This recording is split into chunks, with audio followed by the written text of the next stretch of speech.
This episode of the Pregnancy Help Podcast is brought to you by Heart and Home, Heartbeat International's maternity housing e-newsletter. You can sign up today at www.heartbeatservices.org/resources.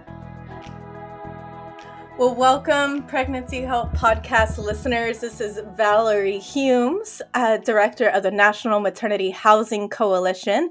Today, I'm here with Amber Hornsby, who is the founder and executive director of Esther Homes in Twin Cities, Minnesota. Amber, did I get that right? You did. Thank you.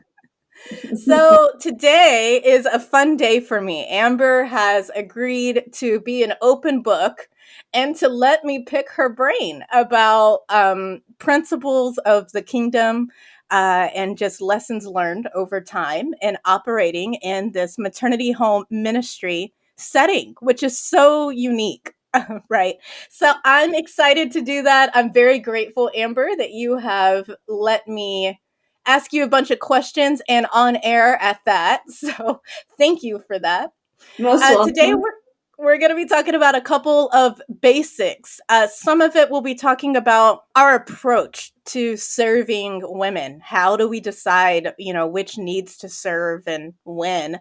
And then also we're going to be talking about this bigger picture concept about freedom. Resident freedom. We know that they need some freedom to be able to learn and grow, but then we also know that there can't be too much freedom because we also need to manage the home and keep a safe and calm environment in the home. And this can become complex and confusing. Almost every day, it seems like there's a new situation that arises in the home. So we'll be jumping into that and asking some questions about that. So before we get into it, Amber, why don't you tell us, who you are and about Esther Homes? Yeah, thanks, Valerie. I, again, am Amber. I am, like Valerie said, co-founder and executive director of Esther Homes. We just celebrated 6 years this past July. I have a background in social work. I have traveled a lot, which I feel like has helped kind of with the framework and the heart behind the work that we do. I live in the home with our families. I moved in this same day our first two families moved into our home, and we've just been going ever since. Well, that's exciting. I didn't know that part, that you moved in the same day. We sure did. Now, I'm sure that makes for good campfire stories. Oh, yes. So tell us, can you describe the typical profile of a resident who lives at Esther Homes? Yep, absolutely. So our families are on average between 18 and 25 years of age. 95% of them have graduated from the foster care system. 95% of them lost their primary caretaker, mom, grandmother, by the age of 12 to 14. Most are, as they're aging out, are finding themselves homeless with nowhere to go and pregnant, with questioning, am I able to keep this baby or am I not? So that's kind of our demographic. So can you tell us about Esther Homes and your approach? There are so many models and many values and mission statements for all of us. And we love the uniqueness of it all. But today we really want to know, what is your frame of mind or your viewpoint when you are approaching this sometimes messy ministry with our ladies? Yeah, absolutely. So as we were praying into the vision and the mission of Esther Homes, we just kind of came up with this idea from Acts, and we saw this image of a table. In Acts 6, it talks about that the disciples were complaining that their widows weren't being served. They weren't getting their basic needs met, this food. And for us, we kind of envision more than just widows, but these mothers, these single mothers, or these women's kind of on the edge, that they weren't being served and they were being neglected. And when they were approached, it was more of this just idea of, we need to disciple. You told us to go and preach. And instead of serving, like serving's kind of this waste of time, or sitting with these these humans and giving them basic needs was kind of this waste of time.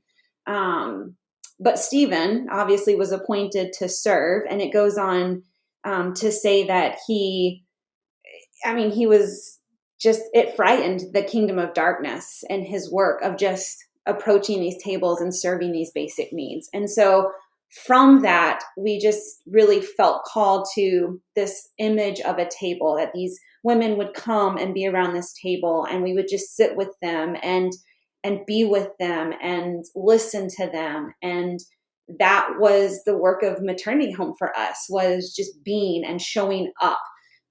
Yes, there's something to be said about discipling and preaching, but also there's something that frightens the work of the darkness by just sitting and serving these basic needs at the table. And so for us, that's what love looked like. It was showing up every single day in the mess, in the easy, in the fun, was just coming around this table with the women we do life with.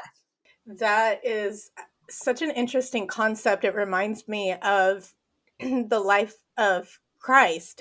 And you've got this kind of big concept to try to wrap your mind around. You've got God of all creation that put himself and his unlimited, unmatched glory and power in a human body because he loved us. So he limited his own self, put himself in a human body, came down. That was Jesus Christ of Nazareth. And while he was here on earth, he sat and ate with those that were spiritually hungry and thirsty, with sinners. And while he did that, he received criticism. You're right. It shook the kingdom of darkness. People said, "What are you doing? And do you even know who you're sitting with?" And he did. That was important to him. It was so important that he was willing to leave his throne to put himself in a human flesh body so that he could spend his days sitting at the table, eating with sinners and meeting their true hunger and their true thirst. So that's just, I haven't connected that with the maternity home ministry prior to this, but it's a beautiful principle to think about. So tell me this, getting going here, what was surprising to you in your first year of operation? There was all the stuff that came up in me. It wasn't the situations that maybe the families brought, how they reacted, how they behaved. It was how I responded that was most surprising. I think as someone who was from the groundwork of the organization and deciding on kind of guidelines and program, I went into it thinking, oh, I've got this, like, no problem. And then life on life, it's messy. I mean, these women come with stories and experiences and traumas that we know, or I knew that were coming. I had worked in shelter, so I kind of had this like array of what could come. However, when you're actually living in it and you're in those moments, I was surprised that how I was broken, and I didn't necessarily always react with love or patience or kindness that I'm given every single day in my relationship with Christ. But how I had to take a deep dive because I was really kind of wrecked and all over the place. Like, I have this program and these rules, and your behaviors aren't matching up with it. And now what do I do? There's this person in front of me, and now what? And so it shook me at my core, and I had to really sit with Jesus in it for a long time, which, again, our basic principle of this table and this idea of showing up, that's what grounds us when we feel like we've overstepped or responded in a way that Christ wouldn't have. We come back to this: how do you show up, Jesus, in this moment? How do you love this person? How do you hope for this person when right now that seems so hopeless? You hope for me even when I'm just a disaster and a wreck. And so I think that was most surprising, was all of the not so nice parts of me kind of came out. And I was like, oh, I didn't know that was there. Or I didn't know I struggled with this until those moments. So it was definitely either I dig really deep with him and kind of surrender a lot in order to do this work and be able to show up well every day, or I am not really maybe cut out for this, because these women really deserve a space of someone just to be there with them and walk through the muck, even if it makes me feel really uncomfortable. So I don't know if that answers your question or not, but That answers my question perfectly. And one thing that you said stands out to me that I hear all the time is maybe I'm not cut out for this. These women deserve better than me. And one thing I found is, guess what? The next person is just as inadequate and just as needy for Christ and the Holy Spirit as we are. right. And sometimes I have found with myself and with others, maybe you found this as well. We think, one, did the Lord really call me to this? And then two, Lord, did you pick right? Right. Are you sure Oh about yeah. this? Even 16 And what into this, I'm still saying that some days. Like, is this for real, Jesus? Like, are you sure you still want me to do this? Do I really have what it takes to show up? And then he's like, yeah, absolutely. I show up and you can show up. Like, you're going to make mistakes. You're going to fail. You're going to get it wrong. But I asked you to love every day. And in that, there's grace to show up every single day in it, even when I in my own flesh fail. So it sounds like in your first year, it sounds like you would take the character and the ways and the habits of Christ, and then take yours and line them up, and you could see kind of what doesn't match, which of these two things are not the same. Right. And that, I would imagine, is uncomfortable and hard. Would you say it was worth it, though? It is still worth it, because I'm still being challenged, and I'm Yeah. still dealing and working through things, and it just shows the work that we do is human. It's not so much program. And yes, we have these guidelines and programs set in place that, we've designed that we believe will help women move forward. However, the work that we do is just being human. And in that, you're constantly going to be feeling the weight of life and the weight of your own personal muck or grossness, that you're always constantly growing in your own relationship with him. And from that, as long as you're willing to face it and kind of move in it with him, then there's grace to move in the space of the home. I'm thinking about the profile of the women that you described and thinking about your first year and everything going on, and all that the Lord is doing in you in this first year and now over 6 years. And I'm wondering this. This sounds like, I would assume, correct me if I'm wrong, that these residents come with an abundance of unmet needs. Would you say that's true? Yes. So here's the deal. And in needs is, you have to remember, like, there's a definition and a broad spectrum of what needs actually is. There's the physical, tangible ones, and then there's the emotional ones. And so some of their tangible ones aren't as big as the emotional ones, or, So yes, there is an abundance of need when these women come with the demographic of women we serve. So then realistically, as much as we want to emulate Christ, you're not Christ. We know that. And we know that you can't meet every need. So which needs have you found to be the most critical, and how do you prioritize which ones to meet first? Yeah. So, again, we're human. And so there's just basic things that we need. We need food. It's nice to have shelter, clothes. Those are kind of basic needs, but we kind of have broken down into three kind of phases of needs that we see that encompass the entire woman.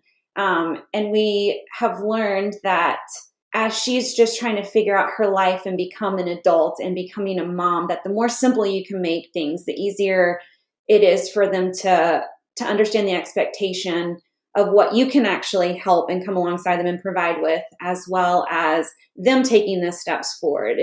It's really all about the simplicity of it, because they're working through their own stories and their traumas and behaviors that have been learned, whether it's, not so good coping skills or XYZ, that the more simple you can make the need breakdown into phases, the easier it is for her to walk them out. And then the easier it is for you as a home or a staff or a people and community to really come alongside of her and serve her well. And so we base it down into, basic needs are the most critical. That's number one. That's like food, shelter. Obviously, your home's giving her that. Making sure she feels safe in this space. That's key for making sure she can breathe and be able to show up to her life and in your home. We value in that basic need kind of thing of time. She's going to need a little bit of time to get settled in your space, to kind of understand the ropes of your home, the other women in your home, relationship with you. We do a lot of fun. That's like a big basic need. We've seen fun be such a key for healing in our families' lives. And also it keeps us sane as well when it gets hard, because if there's fun, then we get to play too, since we're doing life on life. So that's kind of this first phase, your basic needs. Phase two for us would be other needs that are really critical to the well-being of mom and baby. That would be like her prenatal care, mental health supports in place, any medications that she is on currently or needing to be on and that is taking them. And then the program she needs to either get involved with or is already currently involved on through the community or the state. And again, that first phase that I just described, that basic need, we can stay in that phase for a week to a couple months with her, because the importance of her feeling safe is critical to her being able to walk out some of the long-term goals, which is our last phase, to being able to really show up to her life. That stability and that safety is so key. So sometimes we'll stay in that first phase for days to weeks. It depends on the mom. And there's a shift. And I know that you guys will all see it in your homes when a mom really does start to feel safe and stable. And then our last kind of phase of meeting needs is that goals. Like we all want to see a mom achieve greatness, and we all want to see her really fully step into healing and wholeness. And so that's kind of that long-term goal with her. Like, what are your goals? What are your dreams? And how do we help you tangibly take those steps to getting there? But if she doesn't feel stable and safe, sometimes that last goal and that phase conversation is almost a waste of time. She can think through it, but if she doesn't feel safe and stable, her approach to that's going to still be in survival, and her decisions are going to be really scattered and thinking through those goals. So for us, basic needs, that first one-time relationship and fun is critical. I was just thinking about that's such an important nugget, an important takeaway. Kind of sometimes there's this moment in a podcast where I think, well, if that's the one thing that anyone took away from a podcast, that would be okay.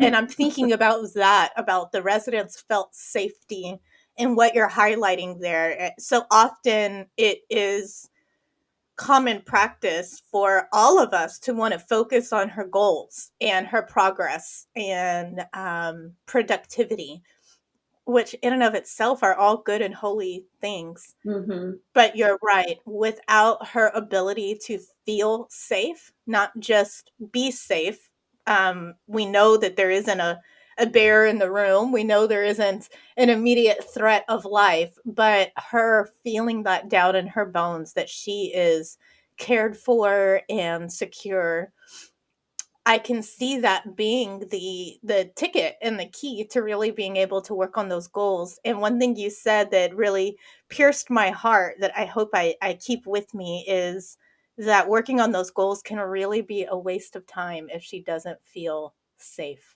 Mm-hmm. That's important. And I could see how the reliance on the Holy Spirit in that moment is critical, because each woman, I would imagine, it's like a different formula or a different recipe for her personal felt safety. Mm-hmm. Would Yeah. you say that's true? I would say that's true. And, we speak to our families in a way like, your timeline, your goals, the steps you take, your A+B=C is going to look very different than the mom across the hall from you. And our job is to come alongside of you. You're the voice in this process, and you are taking the steps, and I'm just going to come alongside of you, and I'm going to listen, and I'm going to say, okay, well, what about this? Have you thought about this? But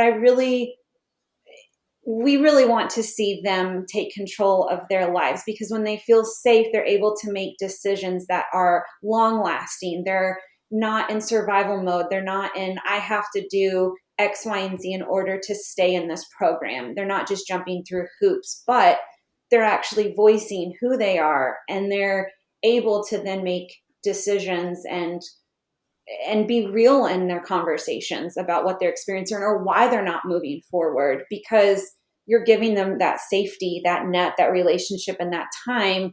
And they're not feeling this pressure of, I have to achieve all these check boxes in order to still have my basic need of a home or shelter met. And so for us, we really do focus and stay in that basic need phase pretty much the entire time that they're in the home. And then we kind of tap into the other phases as we see, and most of it's just prayer, and we get it wrong all the time. Like, we overstep, we understep, we should move and don't move. We speak out of line, we tell them what we think and our opinions, but we really do try to remain kind of in this space of, I'm just coming alongside of you. You're in charge of your life. You have to take ownership of it. You have to do the hard work. I just get to cheer you on and constantly remind you of the worth that you have and your heart and how important and special and loved you are. So that leads very seamlessly into my next thought and question for you, because that leads me into thinking about her freedom, right? So we know, yes, we want to give her, the safety to make mistakes and to learn. But we also know that there has to be some limitations and some structure in the home. Mm-hmm. And sometimes it feels like there's this competing concept that we battle in maternity ministry. We know that Jesus gives us all freedoms, and we also know that Jesus gives us all limitations. And so it feels like it's this balancing act of trying to walk out and emulate the way that Christ manages that with us, and us wanting to do that with the residents in the home. That can get very difficult. So we know that freedom is a gift given to us by God himself, and we know that God gives us limits about how we should use that freedom. How would you say we can balance this concept of freedom for the residents within the home setting? Yeah, it is messy and it is challenging. But we're still back to our foundation of this table image, this just showing up, this, I'm going to love you like Christ loved us. And within that, we recognize Jesus gave us free will. I'm one to speak highly of the Old Testament. I love the Old Testament. I think it's full of incredible nuggets of just life, of people who feel inadequate or feel like they don't have the experience to show up in what God's called them to, but yet they just faithfully show up every day. And so for the Old Testament, for me, it paints this picture of how we want to show up in our homes. And I think of like even the people when in Kings, like when they were telling God, we want a man to rule over us because we think that they'll provide this order and this program and this government, and we need that. And God kept saying, but I'm your king. I will give you everything you need. Just look to me. And he knew that having a man as king and ruling over them would hurt them in some ways. And it wasn't best for them, but he still allowed for it to happen. He still allowed them to elect kings and vote kings into this space of ownership and control. And he never left them. Like even when it failed, he was still there and he still provided for them. And so for me, that paints this picture of we do have guidelines in the home, and we do have expectations in the home that are to keep everyone in the home safe. However, we, as this governing type of authority, really want to bring everyone into this thing that there's a bigger governing authority over us, and that is Christ. Like, yes, He has entrusted me to have authority in the home and to speak into these women's lives and to maintain safety. However, he's the one who shows up in all of that. Like, we are very aware that our families will push our guidelines, they will break our rules, they will challenge us in the authority space, but they're also coming in with stories and experiences that have created bad habits, that behaviors that have been formed through lenses of survival, fear and shame and lack of worth, traumas that leave them feeling hopeless and paralyzed. And in order to work through that, there has to be this balance of freedom and of authority. And so I know I'm kind of all over the place, and I'm gonna kind of bring it back in, but we as a home want it to be a safe place to fail. Our heart is that these women are just constantly pointed back to the love of Christ in the moments of when they feel like they fail, that there is grace. Now, when our families push up against our guidelines, we have heart-to-heart conversations with them, and we have real life conversations like, this isn't okay. In order to be here, we have to maintain X, Y, or Z for the safety and well-being of you and your child and the rest of the home. Now, we can work together to come up with this solution that you feel comfortable with, as well as and we can work towards that. Or maybe we just find a better place that you're going to grow in. And so at every twist and at every turn, we really just sit with them. I've always told our staff to find their heart, because if we can find their heart, oftentimes we see why the behavior that we're seeing is there, why it's there, or why they're acting out. And then it oftentimes will self-correct itself. There's this image, I'd read it a couple of months ago, and I feel like it's really relevant to the work that we do. It was somebody had gotten a tattoo that said Judas ate too. And I was like, what? That's crazy. But it's just this idea that before the death of Jesus, they all came around the table again to eat. Jesus knew who was going to betray him, and yet he ate with him and he sat with him, and he still gave him the free will to make a decision that, caused a crucifixion. And so he fed Judas. He prayed with Judas and for Judas. He washed his feet. And to understand and fathom that love, knowing that this person in front of him was still going to choose something that would in turn hurt them or hurt him, he still showed up. And so that's kind of how we frame freedom in our home, is they might make decisions that are not good decisions, or good decisions that I don't agree with, but sometimes they have to make it and have the freedom to make it, to learn and grow from it. But we're going to show up and we're going to challenge it, and we're going to love them in it, and we're going to speak truth into it, because that's what Jesus did. Is he always spoke truth into sharing with his disciples and the people these stories. They weren't, you do this, you do that. They were stories where people could learn truth and feel loved and taken care of in and from. So that's a great point to think about Judas in particular, because it reminds me of how often sometimes we are sitting at the table with those that don't really want it, right? That reject love, that reject presence. And it is very easy for us to allow offense to come into our hearts at that moment. And so Christ is such a great example of what love really does look like. Love without expectation in that moment, and love without reciprocity, right? Just giving love, eating together, praying and serving, and leaving the rest between that person and their God. Mm-hmm. So it's a point of encouragement for me whenever I hear that.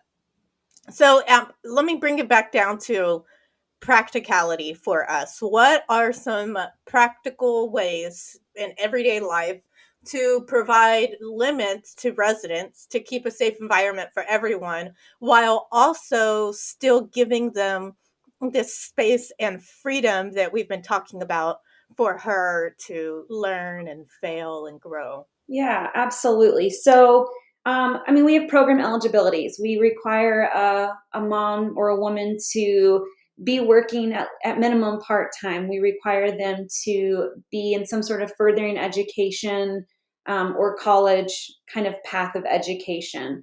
Or even if they are really, if their mental health or trauma is pretty severe, they can substitute this working for like outpatient kind of therapy or counseling, because we recognize that her health and well-being as a woman is going to play over into being a really good mom.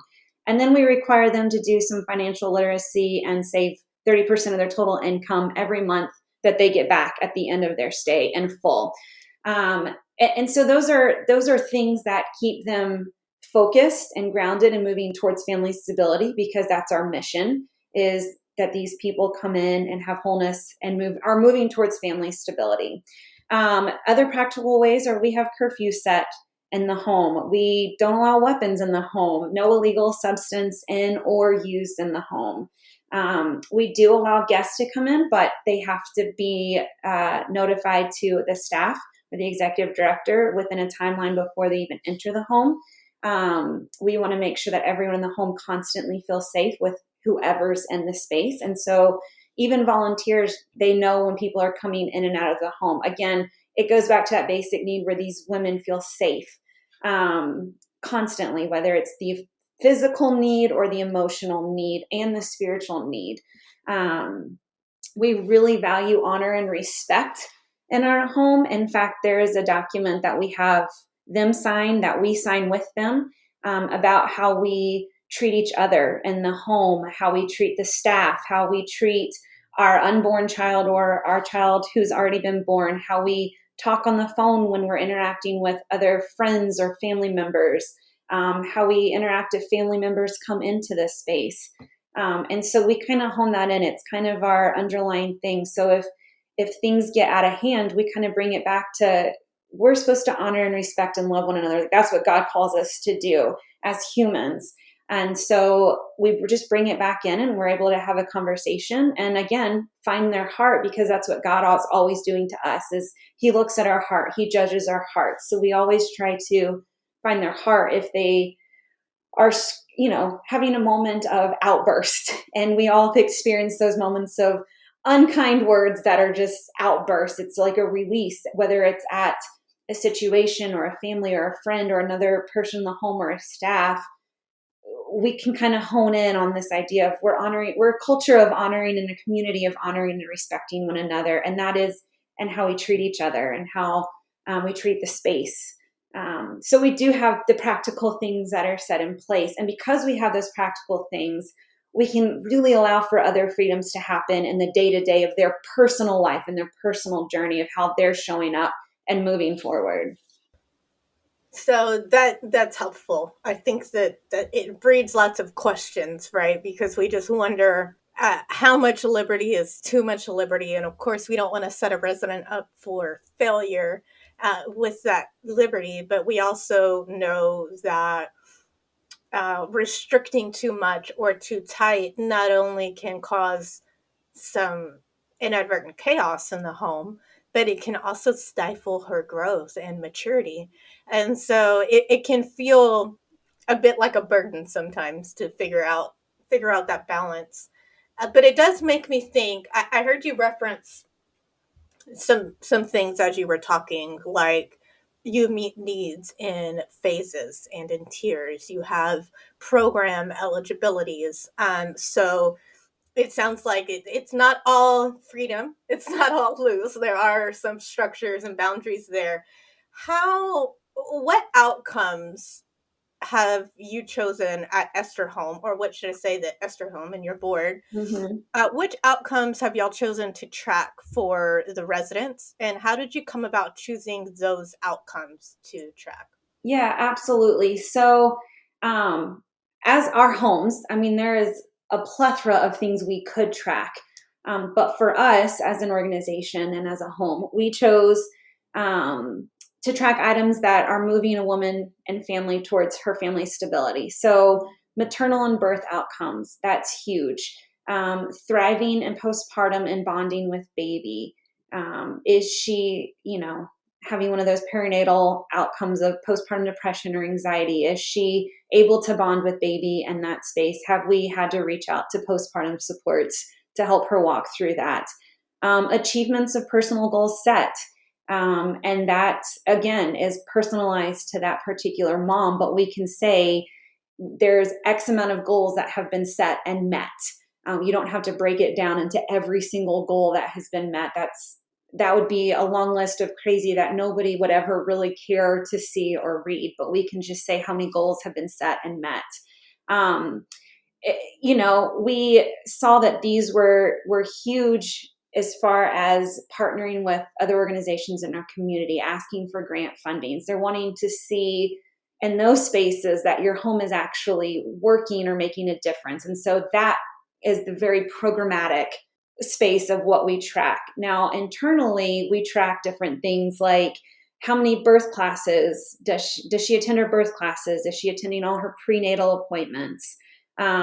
Is baby preterm or full term? Birth weights, breastfeeding or formula fed? Attends all her postpartum and newborn appointments? That she's promoting a healthy bond between mom and baby, that, we see that she's caring for this child, that she's not just leaving it in the crib or the pack and play, or, that she's really trying to do those active things for healthy bonding. Completion, again, of further educational courses, attains a driving permit or driver's license in the home. Half of our moms have gotten permits while they've been in the home, and half of them are now driving and have their own cars. So that's huge for us because we recognize that's a key for long-term family stability. Maintains a job for longer than 3 months. We see our families come in and work, and then, all of a sudden somebody makes them angry and they just quit. We're seeing that a lot more in this generation rising, where they're very opinionated, they're very outspoken, which is great. However, they're also in need of just some skills. Just because someone makes you mad doesn't mean you just quit your job. That's not helping you reach your long-term goals. So that gives space as a home and staff to speak in truth into her life. And then, of course, the savings program. So those are easy, tangible things that we record. So are you tracking any outcomes or their progress after they leave your home? Yeah, absolutely. So again, for us, as Jesus asked for a relationship with us, he gives us guidelines and rules and parameters within scripture to follow. But more than that, he seeks relationship with us. And it's all about that up and downward relationship between our heart and him. And so for us, that's what we've, again, tried to mirror into the home, is this relationship as key, even sometimes above behaviors. We just care about the relationship and maintaining it, because we, again, recognize the long-term impact that we could have in this person's life if we were to show grace in a situation that might make myself feel uncomfortable, that God would show grace. So we have great working relationships with all of our alumni families. And so we continue to track just different things with them. Again, continued secure and healthy bonding between mom and child, that the children are still with the moms, long term. Completion of further education. Some of them are working on it while they're in the home and then don't complete it until they've moved away. Again, some of them are working towards permits and driver's license, and some of them don't get it while they're in the home, but they do afterwards. Again, maintaining jobs for longer than 3 months, living in their own stable housing for longer than 6 months. That's a big deal for us if they've been able to do that. And then the connection with our home and our community. How often do they request help or donations? How often do they return to house events? Because they're always invited to anything and everything we do. And how's the relationship with them? Is it good? Great? Do we not talk? Do they only reach out when they need something? And that's just for us personally to kind of gauge how we're doing, reaching out and being in contact with them. So it sounds like, correct me if I'm wrong, but it sounds like continuity here, that you really are tracking the same things after they leave that you were tracking while they live with you. Is Right. that pretty much the gist of it? We do. Because a lot of them start, and some of them don't start really working on their goals until 3 to 6 months of living in here, because that's how long it takes for them to finally settle, instead of always thinking they have to be, quote unquote, hustling or in survival mode. Like it's some jump right into like life and healing and wholeness in a couple months, and some it takes months to years. And again, we're on this long-term goal, just like Jesus is in this long-term, lifelong relationship with us. That's something we value with them so much, because if we can maintain a relationship, their time in the home, even if it sometimes is uncomfortable, we still get to sow seeds every single day of love and wholeness and worth and healing and pointing back to Him. But if we keep the relationship even after they move out, then there's still more room for growth and healing and wholeness, and for us to continue to pour in. And for some moms, it's taken years and years and years before we've seen any kind of desire of change in her heart. And I think back to how easily it would have been to just feel hopeless for her in the moment and say, this is just never going to work. But now, years later, seeing all of the time and love that, and the constant asking God to give us deeper capacities to love her in those moments that were really hard has paid off. So as we wrap this up, I want to ask you one of my favorite questions to ask people. So here it is, my favorite question. What is one attribute that you've discovered about God through this ministry season? That He's immutable. He never changes. All these attributes of God, and, church and Christian communities constantly speak of these attributes, but, our work that we do every day changes, and there's ebbs and flows, and there's messy, and there's hard, and there's fun. And it's so easy for us sometimes in the heart to throw our hands up and be like, I can't do this anymore. But just His steadfastness and the fact that He never changes, and you can lean back into the principles and the heart of who He is to continue to help guide us in the work that we do. Knowing that even though life changes so like on a dime with the women we do life with, and even in ourselves, that you can lean on Him, because He's going to be steady for you through all the changes. It's a great point. And it's comforting to think about, life can change on a dime, as you mentioned, yet the Lord doesn't change. Mm-hmm. And He knew that change was coming, and he's there in the thick of it with us. And that's just provides a feeling of grounding mm-hmm. and comfort. I think about it. So tell us, how can listeners connect with you and follow the work of Esther Homes? Oh, fun. Well, social media, we have, Facebook and Instagram. You can check those out and follow us. I don't know how to get you guys my personal information, but you guys can just reach out personally to me. You can find us on our website. Do you want me to list the actual? Okay. Go for it. We want to hear the website or whatever it is you want to share. So website is www.estherhome.org, and you guys can get connected directly. My email's on there. Message us, contact Valerie, and Valerie can get you my information.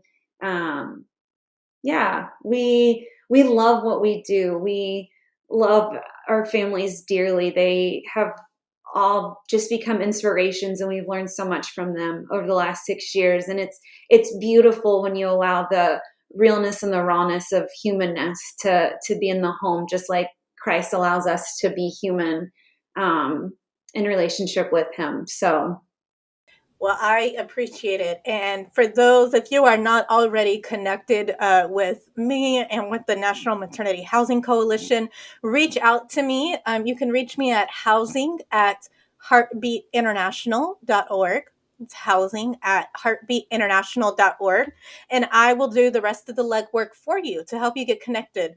Every month we have podcasts with helpful, relevant information. webinars for your staff and volunteers or even board members. And then our website is full of resources for our Heartbeat affiliates and members of the National Maternity Housing Coalition. So our main goal here is to see you thrive and succeed in what God has called you to do in the maternity ministry setting, in your pregnancy help movement. So whatever that is, I want to know about it. I want to hear about it. And I'm doing my best to meet you right there in that moment in your place of need. So I enjoyed our time together. Amber, thank you so much for sharing with us. And we will connect with you again next month for our Pregnancy Help podcast.